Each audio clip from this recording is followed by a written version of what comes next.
നമസ്കാരം, big boss കൊണേഡിയിലേക്ക് സ്വാഗതം. ഇന്ന് നമ്മൾ നോക്കാൻ പോകുന്നത് നമ്മുടെ രാകേഷ് ബ്രോയ്ക്കെതിരെ പൂജ സംസാരിച്ച വീഡിയോ ആണ്. നമുക്കൊന്ന് കണ്ടാലോ? അതിനെക്കുറിച്ച് വയസ്സിന് മൂത്ത ഒരാളോട് ഇങ്ങനെ സംസാരിക്കാൻ പറ്റുമോ എന്ന് കുറെ ആൾക്കാർ ചോദിക്കുന്നുണ്ട്. അയാൾ അത് അർഹിക്കുന്നു. കാരണം അയാൾ നല്ലൊരു പ്ലെയർ ആണ്. ബിഗ് ബോസ് ഹൗസിലോട്ട് കയറിയിട്ട് പോലും ഇല്ല. അതിനു മുമ്പേ ഇത്ര ഓവർ അഗ്രസീവ് ആയി കഴിഞ്ഞാൽ എങ്ങനെയാണ് ശരിയാവുന്നത്? അയാളോട് സോറി പറഞ്ഞിട്ടില്ല. At the same time block തട്ടിയിട്ടതിന് സോറി പറയാനെന്ന് പറഞ്ഞാൽ അത് അബദ്ധത്തിൽ സംഭവിച്ചതാണ്. അയാൾ എന്നോട് പറഞ്ഞത് എന്തോ മന്ദബുദ്ധി എന്നുള്ള രീതിയിൽ എന്നെ അപ്പ വിളിച്ചിട്ടുണ്ടായിരുന്നു. മന്ദബുദ്ധി എന്നുള്ള രീതിയിൽ വിളിച്ചിട്ടുണ്ടായിരുന്നു. ആരും കേട്ടിട്ടില്ല. ചുമ്മാതെ നമുക്ക് ആരെ വേണമെങ്കിലും പഴിക്കാമല്ലോ.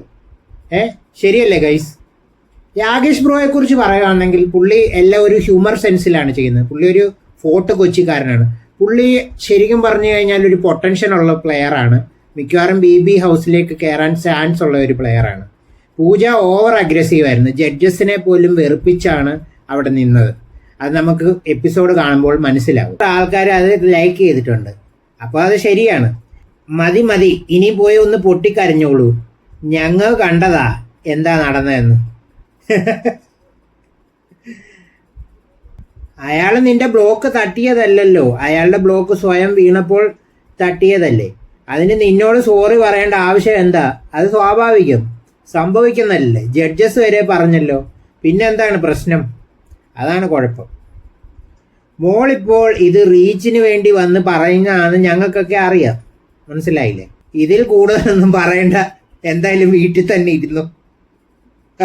എവിക്റ്റ് ആയത് നന്നായി. നിങ്ങൾ ഇത്ര ഓവറായി തോന്നി. കറക്റ്റാ. കണ്ടന്റ് വേണ്ട, എന്നിട്ട് നിനക്ക് റീച്ച് കിട്ടാനല്ലേ ഇതൊക്കെ ഒരു കണ്ടന്റായി തോന്നുന്നത്. കറക്റ്റാ. പക്ഷെ അയാൾക്കും നിങ്ങൾക്കും നല്ല ഓവർ കോൺഫിഡൻസ് ആയിരുന്നു. ഓക്കെ, അങ്ങനെയൊക്കെയാണ് കമൻസ്.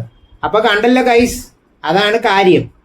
പൂജ ശരിക്കും പറഞ്ഞു കഴിഞ്ഞാൽ ആ ഒരു ലെവലിൽ നിന്നിരുന്നെങ്കിൽ ഇപ്പോഴും അവിടെ നിൽക്കാമായിരുന്നു. നല്ലൊരു പ്ലെയർ തന്നെ, പക്ഷെ എന്നാലും ഓവർ അഗ്രസീവ് ആയിപ്പോയി.